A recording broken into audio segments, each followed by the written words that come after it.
Antes de la operación, me topé con una gitana en la entrada. «No bebas en un lugar extraño», me dijo, «o te quedarás allí para siempre». Y cuando volví en mí, mi marido me trajo un zumo normal y corriente. Fingí que bebía, pero luego se lo di a mi vecina de cama, y al minuto siguiente, ella cayó inconsciente. Bienvenidos al canal Giros del Destino. Antes de empezar, escribid en los comentarios desde dónde nos estáis viendo. Nos interesa mucho saberlo. Deseamos que disfrutéis de esta fascinante historia. Catalina abrió los ojos y lo supo al instante, la operación había terminado. El techo blanco flotaba ante su mirada, los contornos se difuminaban y volvían a componerse en una imagen nítida. Tenía la boca tan seca como si hubiera pasado toda la noche respirando aire al rojo vivo, y una extraña pesadez se extendía por su cuerpo, como si la hubieran rellenado de plomo. Los brazos y las piernas le parecían ajenos, lejanos, no del todo suyos. Intentó mover los dedos. Lo consiguió, aunque con dificultad.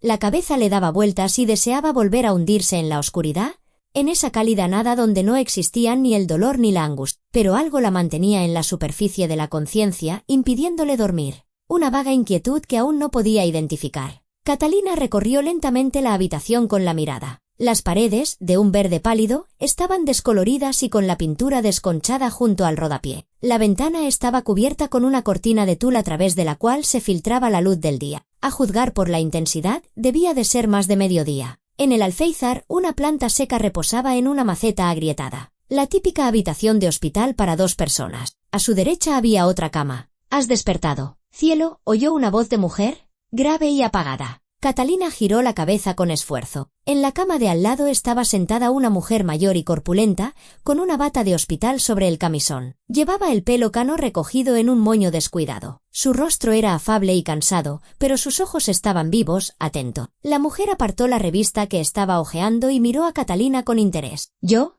«Sí», graznó Catalina. Su voz sonaba ajena, ronca. «Hace ya un buen rato, como 2 horas que te trajeron». La mujer se ajustó la almohada a la espalda y se acercó un poco. «Soy Zenaida Pérez. No te preocupes, la operación ha ido bien. El médico pasó hace unos 40 minutos, dijo, ha tenido suerte con el cirujano. El doctor Sergio Navarro tiene manos de oro. A mí me operó él la semana pasada». Catalina asintió, aunque las palabras le llegaban como a través de un denso algodón. Intentó incorporarse, pero el cuerpo no le respondía. «No tengas prisa, cielo». Doña Zenaida se levantó y se acercó.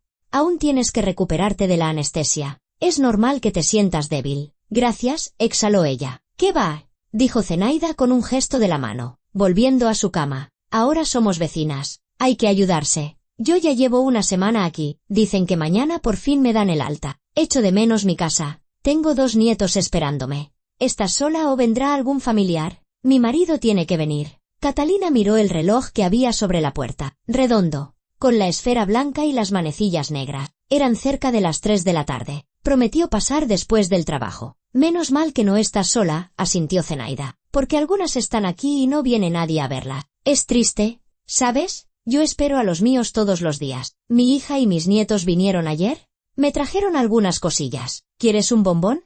Todavía me quedan». «No, gracias. Creo que aún no puedo». Catalina intentó sonreír. Zenaida siguió hablando de sus nietos, de sus travesuras, pero Catalina ya no la escuchaba. En su mente empezaron a surgir fragmentos de recuerdos, un mosaico de la mañana que ahora le parecía lejana e irreal. La mañana antes de la operación. Se había despertado a las 6, sin haber descansado, con una pesada piedra en el estómago. Miedo. Tenía pánico a las operaciones, a la anestesia, desde la infancia, desde que le quitaron el apéndice a los 12 años. Andrés dormía a su lado, tumbado boca arriba, roncando suavemente. Lo observó en la penumbra del amanecer y pensó, ahora se despertará. Me abrazará y me dirá que todo va a salir bien. Pero cuando el despertador sonó a las 6:30, Andrés solo refunfuñó algo, lo apagó y dijo, sin abrir los ojos, «Cata, tú puedes sola. Ayer trabajé hasta tarde, estoy agotado». Ella se quedó helada y luego dijo en voz baja, «Claro que puedo». Ni siquiera la acompañó a la puerta. Dijo que pasaría por la noche, después del trabajo. Tenía un lío tremendo, un nuevo proyecto, no puedo ausentarme. Catalina se vistió en el silencio del piso vacío,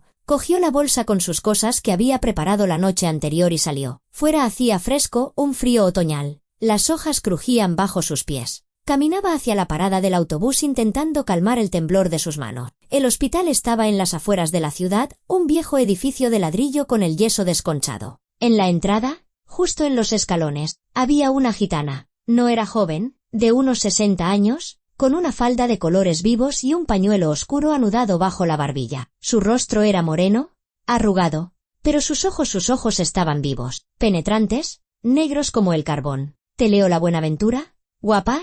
Le tendió una mano de dedos largos, cargados de anillo. Enséñame la palma y te diré tu destino. Catalina solía evitar a las adivinas. No creía en esas cosas. Consideraba las predicciones gitanas una charlatanería. Pero ese día algo la hizo detenerse. Quizás el miedo a la operación, o simplemente la debilidad, el agotamiento por la ansiedad. No, gracias, no tengo tiempo. Intentó pasar de largo, pero la gitana la agarró de repente por la muñeca, con fuerza, casi haciéndole daño. Catalina sintió como los dedos secos le apretaban la mano y se asustó. No tienes que pagar, dijo la gitana rápidamente, mirándola directamente a los ojos. Si no quieres, no quieres, pero veo una desgracia sobre ti, una sombra negra. Escúchame bien. Suélteme, intentó zafarse Catalina. Pero el agarre era firme. No bebas nada en un lugar extraño, dijo la gitana deprisa, en voz baja, inclinándose hacia ella. Nada. ¿Me oyes? Ni agua, ni té, ni zumo. No bebas nada que te den. Te quedarás allí para siempre si bebes. Para siempre. Recuérdalo. Catalina retiró la mano de un tirón. El corazón le latía desbocado. Déjeme en paz. Vete. La gitana retrocedió, pero sus ojos la miraban fijamente, sin parpadear. Pero recuerda, no lo olvides, no bebas nada en un lugar extraño. Catalina casi corrió hacia la entrada del hospital, sin mirar atrás. ¡Qué tontería!, pensaba mientras subía las escaleras hasta el tercer piso. Chorradas, supersticiones, asustan a la gente. Pero las manos le temblaban y las palabras de la gitana se le habían clavado en la cabeza como una espina. No bebas nada en un lugar extraño. ¿Qué estupidez era esa? Un hospital no es un lugar extraño, es un lugar de curación. Médicos, enfermeras quieren lo mejor para ti. Pero durante toda la mañana, mientras la preparaban para la operación, mientras se ponía el camisón del hospital, mientras una enfermera le ponía el gotero, esas palabras resonaban en su cabeza, insistentes, inquietante. Y luego llegó la anestesia, el pinchazo, la oscuridad. Y ahora, había despertado. La puerta de la habitación se abrió de golpe, arrancando a Catalina de sus recuerdos. En el umbral estaba Andrés, alto y delgado, con una cazadora de cuero oscura y vaqueros negros. En sus manos, una bolsa grande con fruta y un pequeño tetrabric de zumo. Catalina vio el envase brillante, zumo de naranja, su favorito. «Catae». Andrés sonrió ampliamente, demasiado ampliamente, y se acercó deprisa a su cama. «¿Qué tal estás, cariño? Ya has despertado». Estaba tan preocupado, he estado todo el día pensando en ti. No podía ni trabajar. Dejó la bolsa en la mesita de noche, se inclinó y le dio un beso en la frente. Fue un beso rápido, seco. Catalina lo miró y de repente sintió algo extraño. Su sonrisa era incorrecta, demasiado forzada, como si se obligara a sonreír. Las comisuras de sus labios estaban levantadas, pero sus ojos permanecían fríos, distantes. No sonreían. «Estoy bien», dijo en voz baja, «solo muy cansada. Me da vueltas la cabeza». Claro, es normal. Andrés asintió, sacando el zumo de la bolsa. «Es la anestesia. El cuerpo está débil. Te he traído zumo, de naranja, tu favorito. Fresco, lo he comprado esta mañana en la tienda. Tienes que beber mucho. Necesitas recuperarte. El cuerpo está debilitado después de la operación. Necesita líquidos». ¿Con aire eficiente? Abrió el envase y le clavó la pajita. Luego sacó del bolsillo de la cazadora un vaso de plástico, limpio y transparente, y sirvió el zumo. Catalina observaba sus manos, dedos largos, uñas cuidadas. Esas manos las conocía desde hacía 10 años. 10 años juntos. «Toma, bebe». Andrés le tendió el vaso. «Necesitas vitaminas. Hay que reforzar el sistema inmunitario». Catalina cogió el vaso. Era ligero, cálido por el contacto con las manos de su marido. El zumo dentro era de un naranja intenso, con pulpa, y olía dulce y apetitoso. Un zumo de naranja completamente normal. Se llevó el vaso a los labios y de repente, como un golpe, oyó la voz de la gitana, resonando en sus oídos, alta y penetrante: «No bebas nada en un lugar extraño. Te quedarás allí para siempre». La mano le tembló. El zumo se derramó un poco por el borde del vaso. «Cuidado». Andrés le sujetó la mano. «¿Qué pasa? Bebe. No te cortes. ¿Tienes que beber mucho? Los médicos siempre lo dicen». Catalina miró a su marido. Su rostro estaba muy cerca. Podía ver cada rasgo, la nariz recta, los labios finos, los ojos claros. un rostro familiar. Pero ahora, al mirarlo, de repente comprendió que algo no iba bien. Algo en su mirada, impaciencia, tensión. Miraba el vaso en sus manos, luego sus labios, y de nuevo el vaso. Estaba esperando. Ahora mismo, murmuró Catalina. Se llevó el vaso a los labios, hizo el amago de beber, pero en el último momento solo se humedeció los labios. No tragó. Andrés se giró un segundo hacia la ventana, como si observara algo tras el cristal, y Catalina aprovechó para bajar el vaso rápidamente. ¿Está bueno el zumo?, preguntó él, sin darse la vuelta. ¿Es fresco? Miré la fecha de caducidad a propósito. Sí, delicioso, mintió Catalina, y dejó el vaso en la mesita. Gracias. Es que me cuesta tragar, ¿sabes? Me duele la garganta por el tubo que me metieron. El médico dijo que es normal. Ah, claro. Andrés se giró. Su rostro se contrajo por un instante con un gesto de irritación, de contrariedad. Pero enseguida volvió a dibujar la sonrisa forzada. Bueno, no pasa nada, ya te lo beberás luego. No se va a ir a ninguna parte. También te he traído fruta. Mira, uvas verdes sin pepitas, manzanas, peras. Lo he lavado todo en casa, puedes comerlo directamente. Se movía con nerviosismo, sacando la fruta de la bolsa y colocándola en la mesita. Hablaba de algo del trabajo, de cómo se les estaba complicando un proyecto, de la presión de los jefes, del caos que reinaba en la oficina. Catalina lo escuchaba a medias. Toda su atención estaba clavada en el vaso de zumo. Estaba ahí, al lado, de un naranja brillante, de aspecto inofensivo, un zumo de naranja de supermercado tan corriente. Y sin embargo, algo en su interior gritaba, no bebas, no bebas. Miraba a Andrés. Él guardaba las manzanas en el cajón de la mesita, metió también la bolsa con las uvas, e intentaba comprender qué era exactamente lo que no encajaba. Era su marido. 10 años juntos. Se habían conocido cuando ella tenía 27 y él 30. Ella trabajaba de bibliotecaria en la biblioteca del barrio. Él, de programador en una pequeña empresa de informática. Se conocieron por casualidad en una feria del libro. Él buscaba un libro técnico. Ella le ayudó a encontrarlo. Se pusieron a hablar. Luego vinieron 6 meses de cortejo, ramos de flores, cine, paseos por la ciudad al atardecer. Él era atento, cariñoso, le hacía regalos, la llamaba todos los días. La boda fue modesta, pero cálida. Sus padres los apoyaron. Alquilaron un pequeño apartamento en las afueras y 3 años después, pidieron una hipoteca y se mudaron a un piso de 2 habitaciones más cerca del CEP. La vida transcurría tranquilamente. No tenían hijo. Los médicos le habían dicho a Catalina que tenía problemas. ¿Le costaría quedarse embarazada? Necesitaría tratamiento. Andrés le dijo entonces que no pasaba nada, que vivirían para ellos, que viajarían. Y los primeros años así fue. Iban a la playa, a la montaña, disfrutaban de cada pequeño detalle. Pero el último año algo había cambiado. Andrés se había vuelto más frío, más distante. A menudo se quedaba hasta tarde en el trabajo, llegaba a casa tarde, cansado y silencioso. A sus preguntas respondía con monosílabos, irritado. Dejó de interesarse por su vida, por su trabajo. Cada vez hablaban menos de corazón a corazón y cada vez más a menudo cenaban en silencio, absortos en sus teléfonos. Catalina lo achacaba al cansancio, a su trabajo. Pensaba que cuando terminara ese proyecto, todo volvería a la normalidad. Pero un proyecto sucedía a otro, y la frialdad permanecía. Y entonces enfermó. Dolores de estómago que no desaparecían. Pruebas. Diagnóstico. Hacía falta una operación para quitar un quiste. No es nada grave, decían los médicos. Una operación programada. 3 días en el hospital y a casa. Andrés la escuchó, asintió y dijo, lo superaremos. Pero no había calidez en su voz, ni apoyo, como si no hablara con su esposa, sino con una conocida lejana. Bueno, me tengo que ir. Andrés miró bruscamente su reloj. Tengo una entrega que se quema en el trabajo. Tengo que volver. El jefe ya está de los nervios. ¿Tú descansa?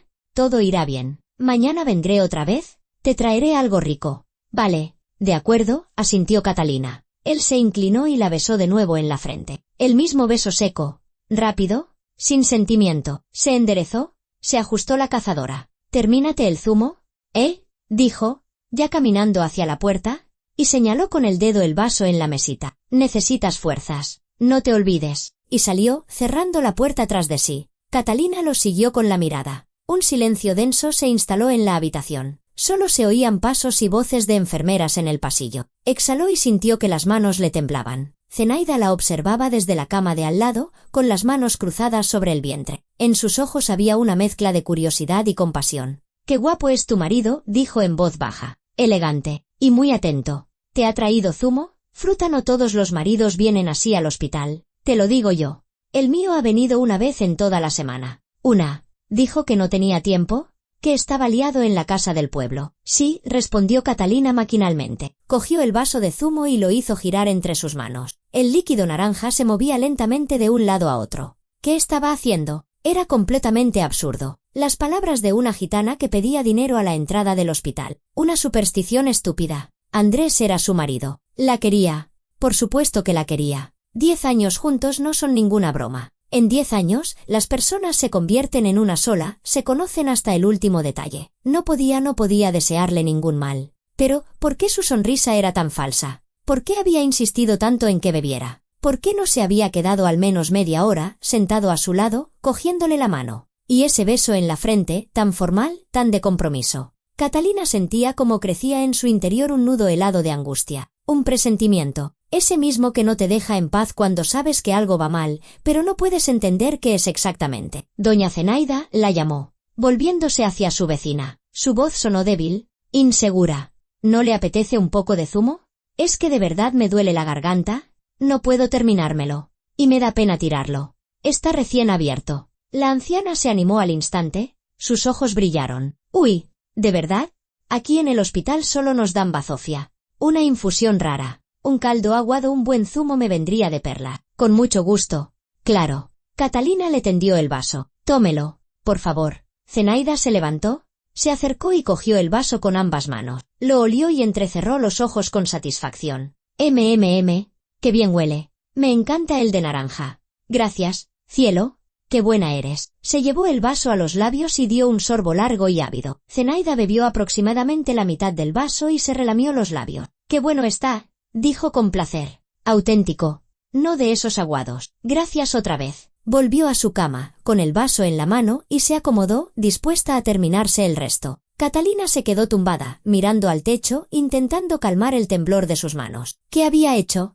¿Y si de verdad le pasaba algo al zumo? No, era una estupidez. Un zumo normal y corriente. Andrés lo había comprado en una tienda normal. Todo estaba bien. Pero la ansiedad no la abandonaba. Pasó un minuto, quizás 2. Catalina oía a Zenaida tararear algo en voz baja, el susurro de las páginas de una revista. Sonidos normales, tranquilos. Y de repente, su vecina empezó a toser. De forma brusca, espasmódica. Catalina giró la cabeza. Zenaida estaba sentada en la cama, con una mano apretada contra el pecho. Sus ojos se abrieron de par en par. El vaso se le cayó de los dedos y rodó por el suelo, dejando un rastro naranja. Doña Zenaida. Catalina intentó incorporarse. ¿Se encuentra mal?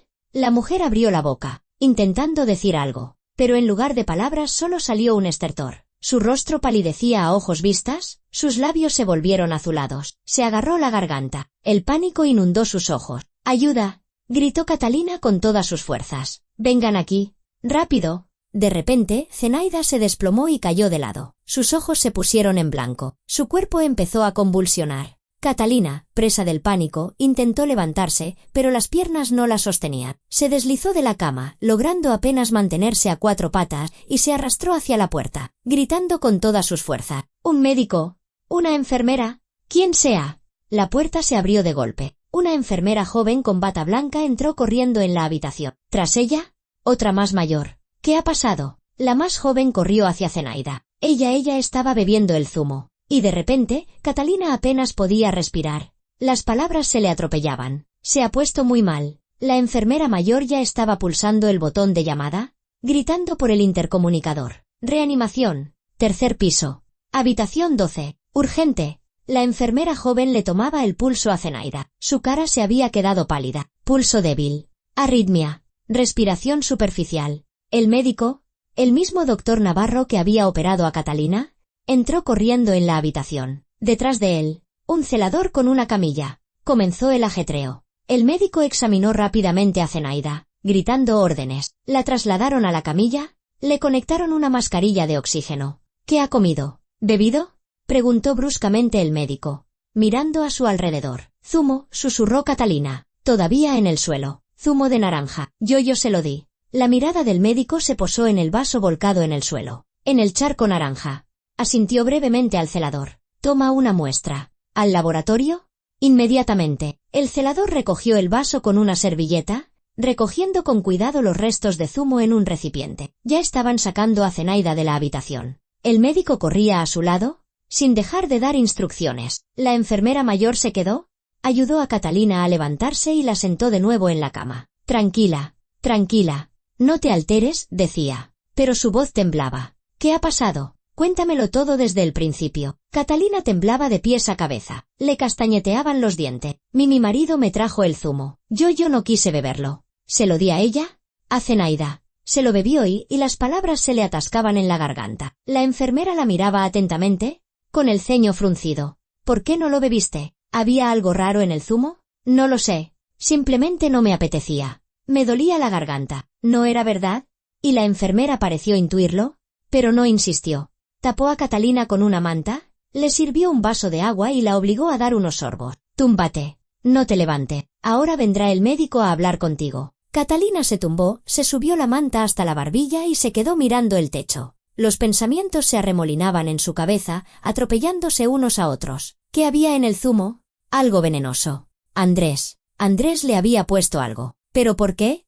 ¿Por qué? No, era imposible. No podía ser. ¿Quizás el zumo estaba en mal estado? Caducado. Pero Andrés había dicho que lo acababa de comprar. Lo había dicho. La habitación se sentía silenciosa y vacía sin Zenaida. Su cama estaba deshecha, la almohada torcida, la revista tirada en el suelo. Catalina miraba la cama vacía y sentía que el miedo la devoraba por dentro. Debería haber sido ella. ¿Era ella la que debería estar allí?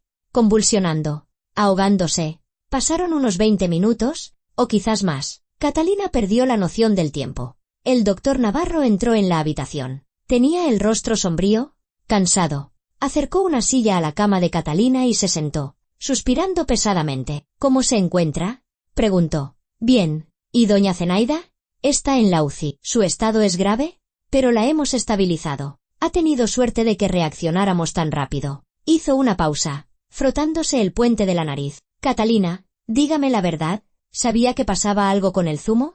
Catalina tragó saliva. Se le había secado la garganta. No. Es decir, no lo sabía con certeza. Simplemente me pareció extraño que mi marido insistiera tanto en que bebiera. Y además, vaciló. ¿Cómo explicar lo de la gitana sin parecer una loca? Y además, la animó el médico. Una mujer. ¿A la entrada del hospital? Me lo dijo, me advirtió que no bebiera nada aquí. No le di importancia. Pero luego me acordé y decidí no arriesgarme. El médico asintió lentamente. A veces la intuición funciona. Hizo bien en hacerle caso. Se levantó. Ahora vendrá la policía, le harán algunas preguntas. Los resultados del análisis del zumo aún no están, pero podemos decir de forma preliminar que contenía una sustancia extraña. Su vecina presenta todos los síntomas de una intoxicación aguda. ¿Intoxicación?, repitió Catalina en un susurro. Sí, y necesitamos averiguar qué había exactamente en el zumo y de dónde salió. Cuando el médico se fue, Catalina cerró los ojos. Intoxicación. Eso significaba que no era un zumo en mal estado. Alguien había puesto veneno a propósito, y ese alguien era Andrés, su marido.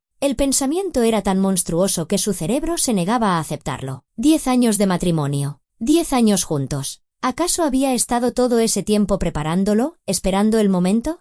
¿O había sucedido recientemente? Algo había cambiado y él se había decidido. Llamaron a la puerta. Entró un hombre de unos 40 años, con traje oscuro, rostro cansado y unos atentos ojos grises. Detrás de él, una mujer joven con una tablet. Catalina Mendoza, ¿verdad?, preguntó el hombre. Soy el inspector Herrero. ¿Y ella es mi compañera? La agente Soler. Necesitamos hablar con usted sobre lo ocurrido. Catalina asintió. La boca se le había secado por completo. A duras penas consiguió tragar saliva. Herrero acercó una silla, se sentó y sacó un bloc de notas. Soler se quedó junto a la puerta, con la tablet preparada. Cuéntenos, por favor, ¿qué ocurrió exactamente desde el principio? Catalina se lo contó todo, lentamente, tropezando con las palabras, cómo se despertó después de la operación, cómo llegó Andrés con el zumo, cómo insistió en que bebiera, cómo ella fingió beber y luego le dio el zumo a Zenaida, cómo su vecina perdió el conocimiento. Herrero escuchaba sin interrumpir, asintiendo de vez en cuando. Cuando terminó, preguntó. ¿Por qué no bebió el zumo? ¿Qué le hizo sospechar? Catalina dudó. Contar lo de la gitana. Sonaría a locura. Pero, ¿qué otra cosa? Mi marido estaba raro. Sentí que algo no iba bien. Insistió demasiado. Y, en general, últimamente había cambiado. Se había vuelto frío, distante. ¿Cuándo empezó eso? ¿Exactamente? ¿Hace unos 6 meses? Quizás. ¿O un poco antes? Herrero anotó algo. ¿Tenían conflictos? ¿Discusiones? No. No muchas. Simplemente se distanció. Trabajaba mucho. Llegaba tarde. Apenas hablábamos. ¿Problemas económicos en la familia? No que yo sepa. Nunca me dijo nada. Yo trabajo en una biblioteca. Mi sueldo no es muy alto, pero es estable. Él es informático. Gana más. La hipoteca la pagamos juntos. Entiendo. Herrero guardó silencio, mirando su blog. Catalina, tengo que decirle que hemos enviado los restos del zumo para su análisis. Ya tenemos los resultados preliminares. En el zumo se ha detectado una sustancia del grupo de los glucósidos cardíacos en una alta concentración. Si usted hubiera bebido ese zumo, teniendo en cuenta su estado debilitado tras la operación. No terminó la frase, pero Catalina lo entendió igualmente. Habría muerto, susurró. Es muy probable. O habría sufrido un daño cardíaco grave. Su vecina se encuentra ahora mismo en estado crítico. Los médicos luchan por su vida. Catalina se cubrió el rostro con las manos. Le temblaba todo el cuerpo. Andrés había querido matarla. No era una suposición, no era una paranoia. Era un hecho. Le había traído un zumo envenenado y había insistido en que lo bebiera. Se había quedado tranquilamente a su lado, esperando a que diera un sorbo. La habría matado y se habría ido a trabajar. Como si no hubiera pasado nada. ¿Dónde está su marido ahora? Preguntó Herrero. ¿En el trabajo? Supongo. Dijo que tenían una entrega importante. Nombre de la empresa y dirección. Catalina se las dictó. Soler lo anotó rápidamente en la tablet. Vamos para allá, dijo Herrero, levantándose. Se quedará un agente con usted. Por su seguridad. No se preocupe. Lo aclararemos todo. Salieron y la habitación volvió a sumirse en el silencio. Catalina se quedó tumbada, mirando al techo, incapaz de contener las lágrimas. Rodaban por sus sienes, goteaban sobre la almohada. 10 años de su vida con un hombre que al final había decidido matarla. ¿Por qué? Esa pregunta no la dejaba en paz. ¿Por qué? ¿A cambio de qué? ¿Dinero? Pero no tenían mucho dinero. El piso hipotecado, un coche viejo. Ningún ahorro. ¿Otra mujer? ¿Acaso se puede llegar a matar por un nuevo amor? Volvieron a llamar a la puerta y entró una joven agente de policía uniformada. Se sentó en la silla junto a la puerta, le hizo un gesto de saludo a Catalina, pero no dijo nada. Simplemente se quedó sentada, vigilando. Catalina se giró de lado, de espaldas a la puerta, y cerró los ojos, pero no conseguía dormir. Solo lágrimas, miedo y pensamientos que giraban en un torbellino infinito. Pasaron varias horas. Afuera empezó a oscurecer. Una enfermera entró en la habitación y le trajo la cena, una sopa, un puré. Una infusión. Catalina no lo tocó. Miraba el plato sin poder obligarse siquiera a llevarse la cuchara a la boca. Cerca de las 9 de la noche, volvió el inspector Herrero. Su rostro estaba aún más cansado, pero en sus ojos se leía cierta satisfacción. Hemos detenido a su marido, dijo sin preámbulos, en su lugar de trabajo. Ahora mismo está declarando. De momento lo niega todo, pero tenemos prueba suficiente. En su coche hemos encontrado un frasco vacío de digoxina. Es precisamente el fármaco que había en el zumo. Un potente medicamento para el corazón, en dosis pequeñas es una medicina, en dosis grandes, un veneno. Digoxina, repitió Catalina. La palabra le sonaba desconocida, siniestra. Sí, se receta para la insuficiencia cardíaca, pero si se le da una dosis alta a una persona sana, provoca una arritmia y puede llegar a detener el corazón. Herrero se sentó. Estamos investigando dónde pudo conseguirlo. No tenía receta para comprarlo. Probablemente lo compró en el mercado negro o por internet. ¿Pero por qué? Catalina todavía no se lo podía creer del todo. ¿Por qué lo necesitaba? Herrero suspiró. ¿Apenas empezamos la investigación? Pero ya tenemos algunas pistas. Su marido tiene deudas importante, muy importante, cerca de 40.000 euros. Catalina se estremeció. ¿40.000? ¿De dónde? Préstamos, microcrédito. Ha estado pidiendo dinero en distintos sitios durante los últimos 6 meses. Los cobradores ya habían empezado a llamarle, a amenazarle. Hemos encontrado mensajes en su teléfono. Y algo más. Herrero hizo una pausa. Tiene otra mujer. Marina Fuentes, 29 años, trabaja en la misma empresa como jefa de proyecto. Llevan juntos unos 8 meses. 8 meses, justo el tiempo que Andrés llevaba frío y distante. Alquilan un apartamento juntos al otro lado de la ciudad, continuó Herrero. Su marido vivía prácticamente a 2 bandas. Dormía en casa un par de veces por semana. El resto del tiempo con ella. ¿Usted no lo sabía? Catalina negó lentamente con la cabeza. No lo sabía. No se había dado cuenta. ¿Cómo pudo no darse cuenta? Marina está embarazada, añadió Herrero en voz baja. de 4 meses. Su marido planeaba divorciarse de usted y casarse con ella, pero un divorcio implica un reparto de bienes, y él tenía deuda. Necesitaba dinero, y rápido. El seguro, susurró Catalina. De repente, todo encajó en un cuadro aterrador. Me hizo un seguro. Sí, asintió Herrero. Hace 3 meses. Un seguro de vida por valor de 60.000 euros. ¿Firmó usted los papeles? No, yo no firmé nada. Entonces, falsificó su firma. Lo comprobaremos. Si usted hubiera muerto durante la operación o justo después, habría parecido una complicación. Un accidente. Su marido viudo cobraría el seguro, saldaría sus deudas y empezaría una nueva vida con su amante y su futuro hijo. Catalina escuchaba y sentía un frío glacial extenderse por su interior. No era ira, ni dolor, solo un entumecimiento helado. Así que era eso, tan simple. ¿Dinero? ¿Una nueva mujer? Deudas. Ella se había convertido en un obstáculo, en una carga inútil, y él había decidido deshacerse de ella. Será arrestado, dijo Herrero. Intento de homicidio, falsificación de documento. Se enfrenta a una pena de cárcel considerable. Usted está a salvo. Pero Catalina no se sentía a salvo. ¿Se sentía traicionada? ¿Pisoteada?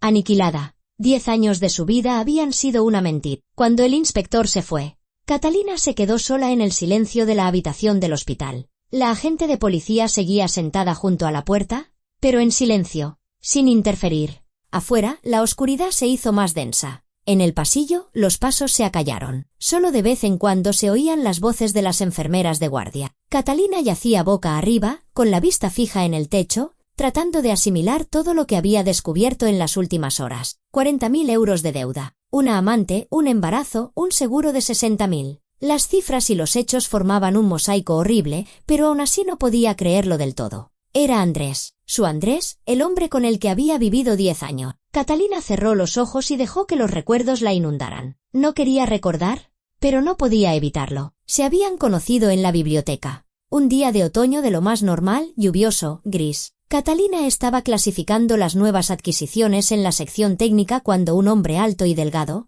con gafas, se acercó al mostrador y le pidió ayuda para encontrar un libro de programación. Era educado, un poco tímido, y cuando ella encontró el libro que buscaba, él sonrió con tal sinceridad que a ella se le enterneció el corazón. Muchas gracias. Me has salvado, dijo él. Llevo recorriendo 3 bibliotecas. De nada, respondió Catalina. Es mi trabajo. Él se fue, pero volvió una semana después. Devolvió el libro y preguntó si había algo más sobre el mismo tema. Se pusieron a hablar. Resultó que trabajaba como programador y estaba aprendiendo un nuevo lenguaje para un proyecto. Catalina admitió que no entendía nada de programación, pero que le encantaban los libros de viajes. Entonces te puedo recomendar algunos, sonrió él. Viajé mucho en mis años de estudiante, haciendo autostop por Europa. Así comenzó su amistad. Andrés empezó a ir a la biblioteca con regularidad. Charlaban durante la hora de la comida de ella, tomaban café de la máquina del vestíbulo. Él le contaba sus viajes, le enseñaba fotos en el móvil. Ella compartía sus impresiones sobre los libros que leía. Al cabo de un mes, la invitó al cine. La primera cita fue tímida, encantadora. Vieron una comedia francesa y luego tomaron un chocolate caliente en una pequeña cafetería. Andrés la acompañó a casa, sin intentar besarla. Solo le cogió la mano al despedirse. ¿Puedo llamarte mañana?, preguntó. Claro, respondió Catalina. Y el corazón le latía tan fuerte que creyó que él podía oírlo. Luego vinieron meses de cortejo, ramos de flores silvestres que le llevaba a la biblioteca, paseos por la ciudad al atardecer, caminando sin soltarse de la mano y hablando de todo lo imaginable. Él era atento, bueno, nunca alzaba la voz, siempre se interesaba por su opinión. A los 8 meses de conocerse, Andrés le pidió matrimonio, de forma sencilla, sin pompa. Paseaban por el parque, caían los primeros copos de nieve, y de repente se detuvo y sacó una cajita del bolsillo. Catá, sé que no hace mucho que nos conocemos, pero me he dado cuenta de que eres la persona con la que quiero pasar el resto de mi vida. ¿Quieres casarte conmigo? Ella rompió a llorar de felicidad y asintió, incapaz de pronunciar palabra. La boda fue 3 meses después. Pequeña, para unas 30 personas. Los padres de Catalina estaban encantados. Su madre lloraba mientras abrazaba a su yerno, diciendo que era un buen chico, que Catalina había tenido suerte. Los padres de Andrés también aprobaron la elección de su hijo. Su padre, un hombre serio con porte militar, dijo: «Cuídala, hijo. Es una buena chica». «¿Lo prometo, papá?», prometió Andrés. Los primeros años fueron felices. Alquilaron un apartamento de una habitación en las afueras, lo amueblaron juntos, eligiendo muebles en las tiendas, discutiendo, riendo. Catalina trabajaba en la biblioteca, Andrés en su empresa. El dinero les llegaba para vivir, a veces incluso sobraba para ahorrar. Los fines de semana se iban al campo, iban al teatro, cocinaban juntos. Andrés era un marido atento. Cuando Catalina se resfriaba, él corría a la farmacia, le preparaba té con miel, la arropaba con una manta. Cuando ella tenía un día difícil en el trabajo, él la escuchaba, le acariciaba la cabeza, le decía que todo se arreglaría. Planeaban el futuro, soñaban con tener hijos, con un viaje a Italia, con una casa propia algún día. Pero los hijos no llegaban. Después de un año intentándolo, Catalina fue al médico. Las pruebas mostraron problemas en su sistema reproductivo. El médico dijo que el embarazo era posible, pero que requeriría tratamiento. Quizás fecundación in vitro. Andrés la abrazó cuando volvió de la clínica llorando. No llores, cariño.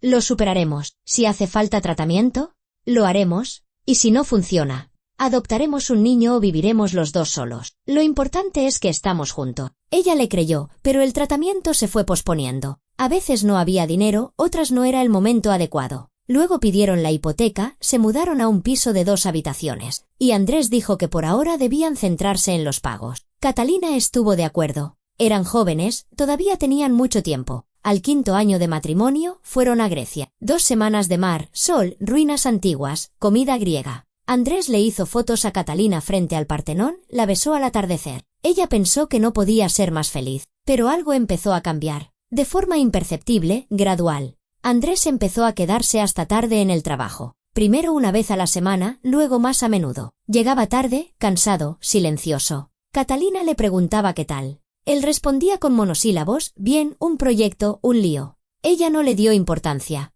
El trabajo es el trabajo. Ella misma tenía épocas de mucho trabajo, pero poco a poco, la distancia entre ellos crecía. Hablaban cada vez menos, cenaban en silencio, absortos en sus teléfonos. Los fines de semana, Andrés a menudo se iba a algún sitio. Decía que con los compañeros a una actividad de empresa o a casa de sus padres. Catalina se quedaba en casa, leía, limpiaba, esperaba. La vida íntima se desvaneció.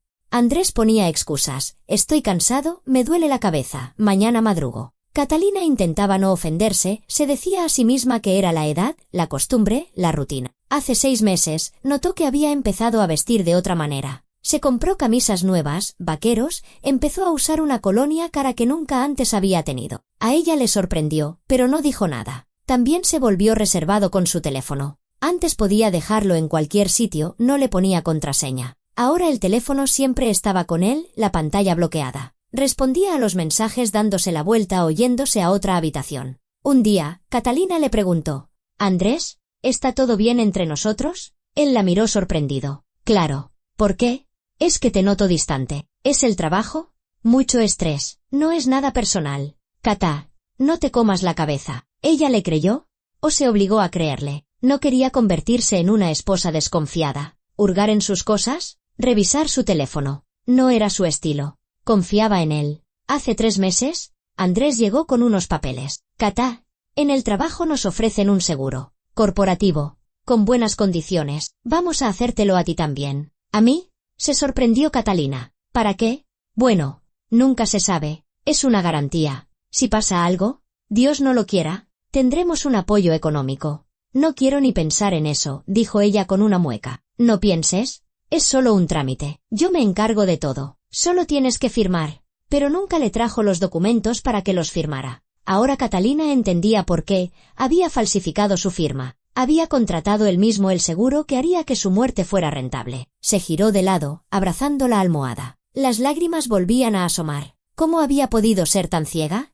Todas las señales estaban ahí, pero no había querido verlas. Las excusas del trabajo, la frialdad, el secretismo, la ropa nueva, otro olor, las ausencias nocturnas. Y ella simplemente había esperado a que pasara, con la esperanza de que todo volviera a ser como antes. Volvieron a llamar a la puerta. Catalina se sobresaltó y se giró. En el umbral estaba su hermana Olga, 3 años mayor, rubia, de cara redonda y amables ojos castaños. Era maestra de primaria, estaba casada y tenía 2 hijos. Ella y Catalina siempre habían estado muy unidas. «Catae». Olga corrió hacia la cama, con la voz temblorosa. «Me acabo de enterar. Me ha llamado el doctor Navarro. Me ha dicho que estabas en el hospital, que había pasado algo terrible. Dios mío.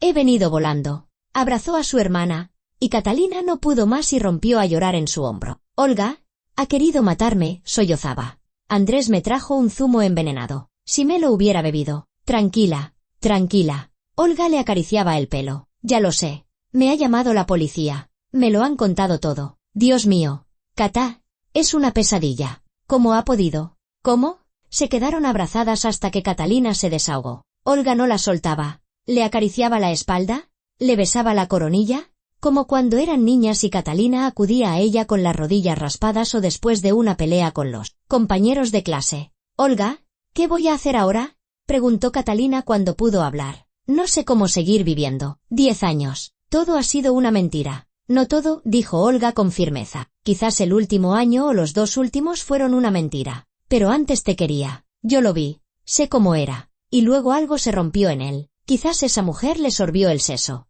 Quizás las deudas lo acorralaron. La gente cambia, Cata, por desgracia. Pero como no me di cuenta, vivía con él, dormía a su lado. Confiabas. No es culpa tuya. Olga le cogió el rostro entre las manos, la miró a los ojos. Escúchame.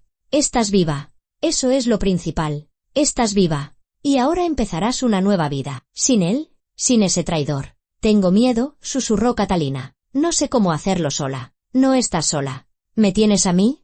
¿A mamá? ¿A papá? Te vendrás a vivir con nosotros hasta que te recuperes. No te voy a dejar. Catalina asintió, acurrucándose junto a su hermana. Olga siempre había sido su apoyo, desde la infancia. La mayor, la sensata, la fuerte. Si ella decía que todo iría bien, entonces iría bien. Olga se quedó con Catalina hasta bien entrada la noche. Hablaron de todo y de nada, recordaron su infancia, a sus padres, anécdotas divertidas. Olga le contó cosas de sus hijos, como el pequeño había roto una ventana con un balón el día anterior y la mayor había sacado un 10 en matemáticas. Conversaciones normales, cálidas, que la distraían de la pesadilla del último día. Cuando Olga se fue, prometiendo volver por la mañana, Catalina intentó dormir, pero no pudo. Daba vueltas en la cama del hospital, escuchando los sonidos nocturnos del edificio, y pensaba. Pensaba en Zenaida, que ahora luchaba por su vida en la UCI. Por culpa de Catalina. Si no fuera por esa buena mujer que había aceptado beberse el zumo de otra, ahora sería Catalina la que estaría en la UCI o ya en la morgue. Pensaba en la gitana. ¿Cómo lo supo? ¿Cómo pudo advertirla? ¿Quizás de verdad hay gente que ve más que los demás? ¿O fue una casualidad, una coincidencia? ¿Pero pueden las casualidades ser tan precisas? Por la mañana vino el médico, comprobó el estado de Catalina y le dijo que la recuperación iba bien, que un par de días más en el hospital en observación y podría irse a casa. ¿Y doña Zenaida? Preguntó Catalina. La hemos sacado del estado crítico, respondió el doctor Navarro con una sonrisa cansada. Vivirá. Tuvo suerte de que la dosis no fuera letal y de que la atendieran rápido, pero la recuperación será larga. Catalina sintió que se le quitaba un peso de encima. Estaba viva. Gracias a Dios. Estaba viva. Por la tarde volvió el inspector Herrero con noticia. Su marido ha confesado, dijo sin rodeos. Lo ha contado todo, como compró la digoxina por internet en una página dudosa, cómo la mezcló con el zumo antes de llevárselo al hospital. Ha intentado justificarse con las deudas, la presión de su amante. Dice que no quería hacerlo, pero que no veía otra salida. No veía otra salida, repitió Catalina con amargura. Aparte de matar a su mujer. Lamentablemente, así es. Herrero sacó unos documentos de una carpeta. Más información. Marina, su amante. Ella no estaba al tanto. Se quedó sinceramente conmocionada cuando se lo dijimos. Dice que Andrés le había prometido el divorcio, que le había dicho que usted ya estaba de acuerdo, que todo sería amistoso. No tenía ni idea de sus planes. O sea, que les mentía a todos, dijo Catalina. Sí, a todos y sobre todo. Herrero guardó los documentos. Necesitaremos su declaración oficial. Mañana o pasado, cuando se encuentre mejor. Habrá una investigación, luego un juicio. Pero en esencia, el caso está claro. Con su confesión, las pruebas y los testimonios le caerán entre 8 y 15 años. Cuando el inspector se fue, Catalina le pidió a una enfermera que averiguara si podía visitar a Zenaida. Una hora después, le dieron permiso para verla un momento a través del cristal de la UCI. La llevaron en una silla de ruedas. Zenaida estaba tumbada detrás de la pared de cristal, pálida, con tubos y cables conectados a monitores, pero tenía los ojos abiertos. Cuando vio a Catalina, intentó sonreír. La enfermera encendió el intercomunicador. Doña Zenaida, Catalina se acercó al cristal. La voz le temblaba. Perdóneme. Ha sido por mi culpa. Casi muere por mi culpa. La anciana negó con la cabeza. Su voz era débil, ronca, pero firme. No digas tonterías, cielo. No es culpa tuya. La culpa es de ese de tu exmarido. Tú te salvaste la vida. ¿Y a mí? En cierto modo, también me salvaste. Si te lo hubieras bebido tú, yo no habría sabido que el zumo tenía veneno. ¿Me lo habría bebido después? Si hubiera sobrado. Así que estamos en paz. Es usted muy amable. ¿Qué va? Te voy a decir una cosa. Zenaida se incorporó un poco sobre la almohada. Su rostro se puso serio. Esto es el destino. ¿Entiendes? El destino quiso que siguieras viva. Eso significa que te queda mucho por vivir. No pierdas el tiempo en lágrimas. Sigue adelante. Catalina asintió, incapaz de hablar. Zenaida cerró los ojos, cansada, y la enfermera le hizo una seña de que era hora de irse. Los 2 días que le quedaban en el hospital se hicieron terriblemente largos. Catalina se tumbaba, leía los libros que le había traído Olga, pero no podía concentrarse. Sus pensamientos volvían siempre a lo mismo, cómo iba a vivir a partir de ahora. Tenía 37 años, 10 de matrimonio a sus espaldas. Un trabajo estable en la biblioteca, pero un sueldo pequeño. El piso hipotecado tendría que repartirlo con Andrés, resolverlo legalmente. Solo de pensarlo se agotaba. Pero lo peor era la sensación de vacío. La traición había arrasado por dentro toda su confianza, toda su fe en la gente. ¿Cómo iba a confiar en alguien ahora? ¿Cómo iba a abrirse, a dejar entrar a alguien en su vida? La tarde del tercer día, Olga llegó con una bolsa de ropa. Mañana te dan el alta. ¿Te vienes a mi casa? Ya se lo he dicho a los niños. Están encantados de que la tía Cata vaya a vivir con nosotros. Olga, no quiero molestaros. Ni se te ocurra discutir, dijo Olga con firmeza. ¿Eres mi hermana?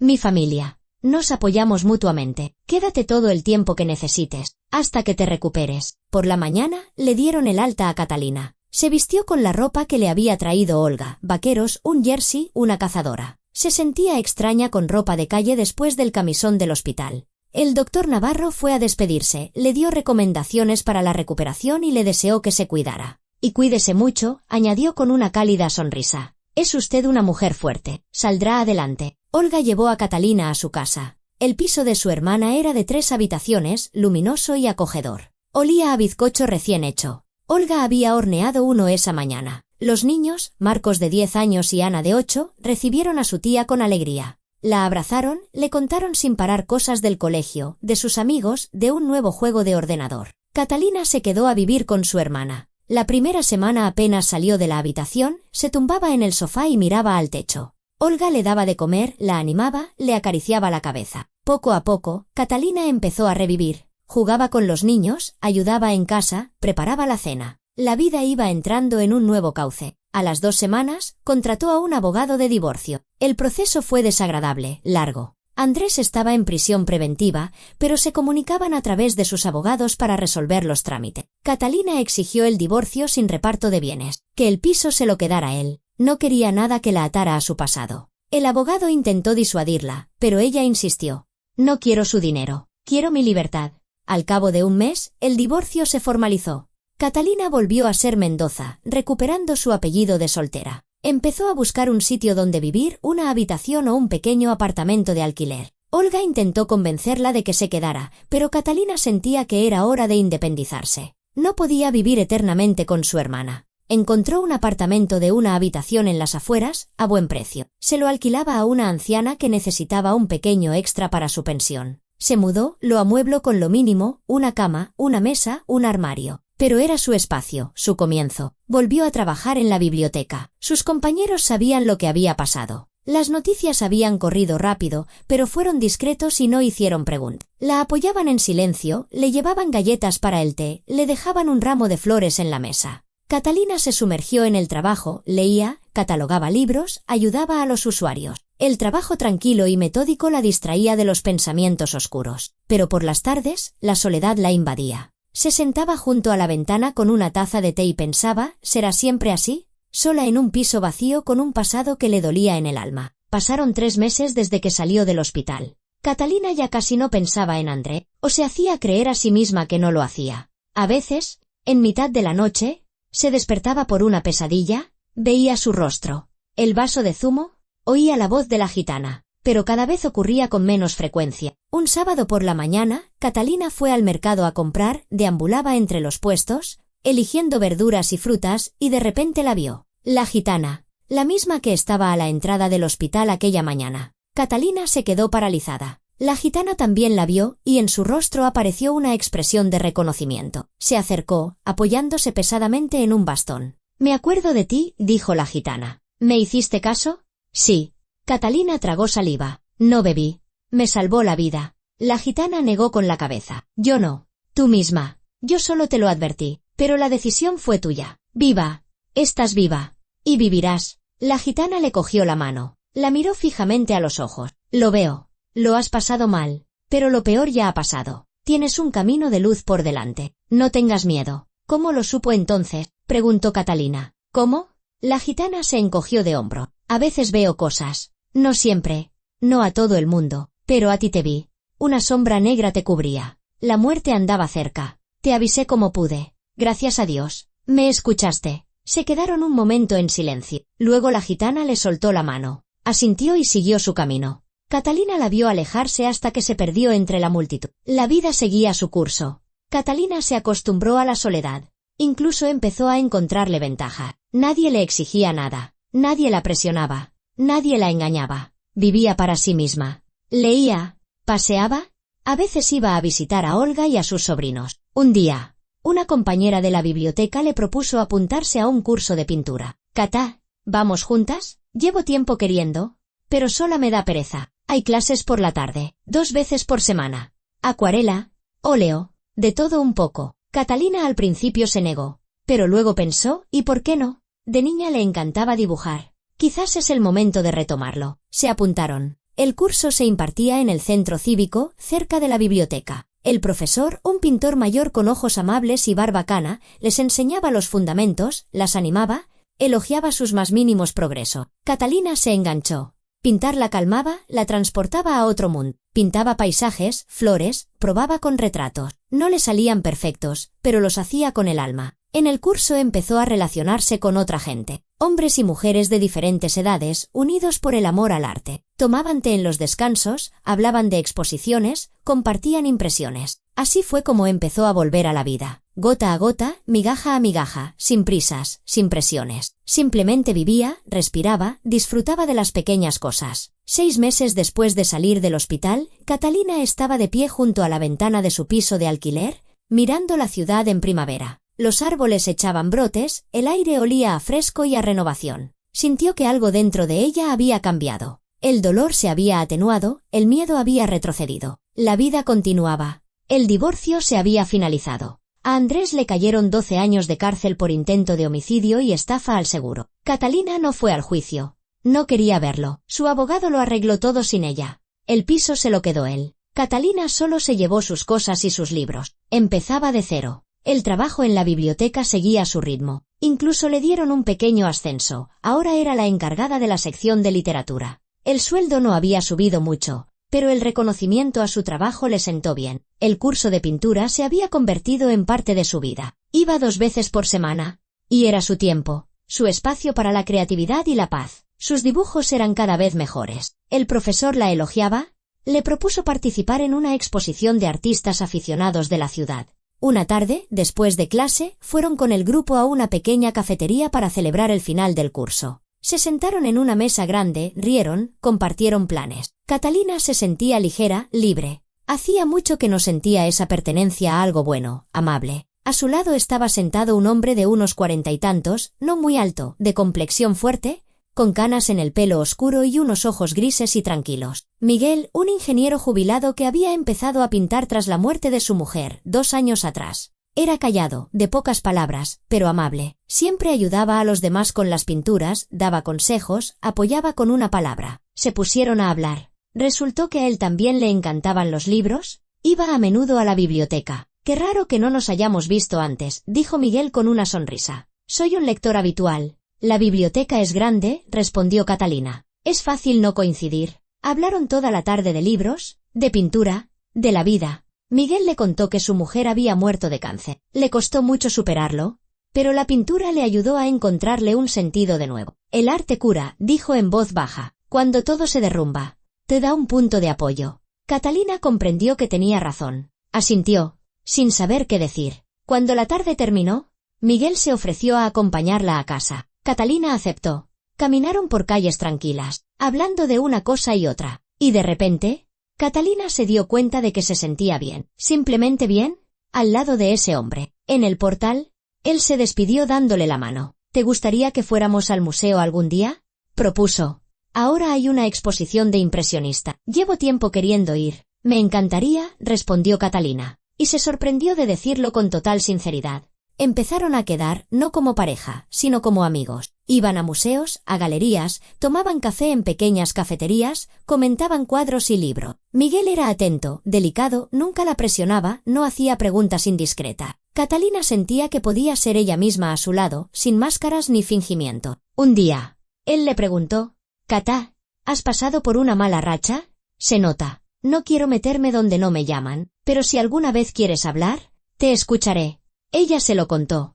No todo, pero sí lo esencial, su marido, el hospital, el zumo envenenado, el divorcio. Miguel la escuchó en silencio, sin interrumpir, y cuando terminó, simplemente le cogió la mano. «Eres muy fuerte», dijo. «Te admiro». Catalina sintió una calidez extenderse por su interior. Hacía mucho que nadie le decía esas palabras. Hacía mucho que no se sentía fuerte. Pasaron varios meses más. Su amistad se fortalecía, convirtiéndose en algo más. Miguel le confesó que se había enamorado, pero que estaba dispuesto a esperar lo que hiciera falta. No tenía prisa. «Necesito tiempo», dijo Catalina con sinceridad. «Todavía no estoy preparada para una nueva relación. Demasiado dolor». «Lo entiendo», asintió Miguel. «Tenemos todo el tiempo del mundo». Siguieron viéndose, sin poner etiquetas, sin hacer grandes declaraciones. Simplemente estaban el uno para el otro, apoyándose, compartiendo su calidez. Catalina sentía que, poco a poco, se descongelaba. El hielo de su interior se derretía, el miedo la abandonaba. Empezó a confiar de nuevo, no ciegamente, como antes, sino de forma consciente, con cautela, pero confiaba. Una mañana, casi un año después de salir del hospital, Catalina se despertó con una sensación de ligereza. Fuera cantaban los pájaros. El sol inundaba la habitación de una luz dorada. Se levantó, se acercó al espejo y se miró. Vio a una mujer que había pasado por un infierno y había sobrevivido, fuerte, libre. Ese día había quedado con Miguel. Habían acordado ir a una exposición en la biblioteca. Artistas locales presentaban sus obras. Catalina incluso había expuesto una de sus acuarelas, un paisaje con un río y un puente. Miguel llegó con un ramo de flores silvestres, las mismas que le llevaba Andrés al principio de su relación. Pero ahora esas flores significaban algo completamente diferente, no engaño, no falsedad, sino sinceridad y cariño. «Estás preciosa», dijo Miguel, tendiéndole el ramo. Catalina aceptó las flores, aspiró su aroma y sonrió. Por primera vez en mucho tiempo, sonrió de verdad. Pasearon por la biblioteca, mirando los cuadros, y se acercaron a la acuarela de Catalina. Miguel se detuvo a observarla. «¿Es tuya?» «Sí, es preciosa. Se nota el alma que has puesto en ella». Catalina, a su lado, pensaba en el largo camino que había recorrido. Desde la habitación del hospital donde casi muere, hasta esa luminosa biblioteca donde su cuadro colgaba de la pared. Desde la desesperación y la traición hasta una nueva esperanza. Zenaida se recuperó y salió del hospital 2 meses después del incidente. Catalina la visitó varias veces. Se hicieron amigas. La anciana decía que todo lo que había pasado le había cambiado la perspectiva de la vida. «He comprendido que cada día es un regalo», le dijo una vez. «Hay que valorarlo. Disfrutar de las pequeñas cosas». Catalina estaba de acuerdo. Ella también había aprendido eso. A valorar cada nuevo día, cada sonrisa, cada rayo de sol. Un día, paseando con Miguel por el parque, se acordó de repente de la gitana, la que la había advertido a la entrada del hospital. Se preguntó si ella sabría entonces que Catalina sobreviviría, que encontraría la fuerza para empezar de nuevo. «¿En qué piensas?», preguntó Miguel, apretándole la mano. «En el destino», respondió Catalina. «En lo extraño que es todo. Una advertencia casual me salvó la vida». «Quizás no fue casual», dijo Miguel con suavidad. «Quizás tenía que ser así». Se sentaron en un banco junto al estanque. Los patos nadaban en el agua, los niños corrían y reían cerca. Un día de primavera normal, lleno de vida y de luz. Catalina miró a Miguel. Él contemplaba el agua, pensativo, tranquilo. Pensó que quizás eso era la verdadera felicidad, no ruidosa ni tempestuosa, sino tranquila, fiable, al lado de una persona en la que puedes confiar. Miguel lo llamó. Él se volvió hacia ella. «Estoy lista», dijo Catalina. «Lista para volver a intentarlo. Una relación contigo». Su rostro se iluminó con una sonrisa. «¿Estás segura?» «Sí. Ya no tengo miedo». Él la abrazó con cuidado, con ternura. Y Catalina cerró los ojos, apoyándose en su hombro, sintiendo como algo nuevo y puro florecía en su interior. La vida continuaba. Catalina comprendió que su salvación en aquella habitación de hospital no había sido el final, sino el principio de su verdadera vida, donde era ella quien elegía en quién confiar, con quién caminar. Aprendió a escuchar su intuición, a no ignorar las señales de alarma, a confiar en sí misma. Andrés le había robado 10 años, pero le había dado una lección más valiosa que cualquier pérdida. Valórate, no cierres los ojos a la verdad y nunca tengas miedo de empezar de nuevo. Pasó otro medio año. Catalina y Miguel se convirtieron en pareja, sin prisas, sin ostentación. Simplemente estaban juntos, apoyándose, construyendo una relación basada en la honestidad y el respeto. Catalina se mudó del piso de alquiler a uno pequeño de 2 habitaciones que compró con sus ahorros y el dinero de la venta de su parte del piso anterior. Miguel la ayudó con la reforma. Pintaron las paredes, eligieron muebles, se rieron de sus torpes intentos de colgar estantería. Era su casa, su espacio. Y por primera vez en muchos años, Catalina se sentía verdaderamente en casa. Una noche, cuando terminaron la reforma, estaban sentados en el sofá nuevo tomando un té, y Catalina dijo: «Gracias por todo, por tu paciencia, por tu apoyo». «No tienes nada que agradecerme», respondió Miguel. «Yo solo he estado a tu lado. El resto lo has hecho tú».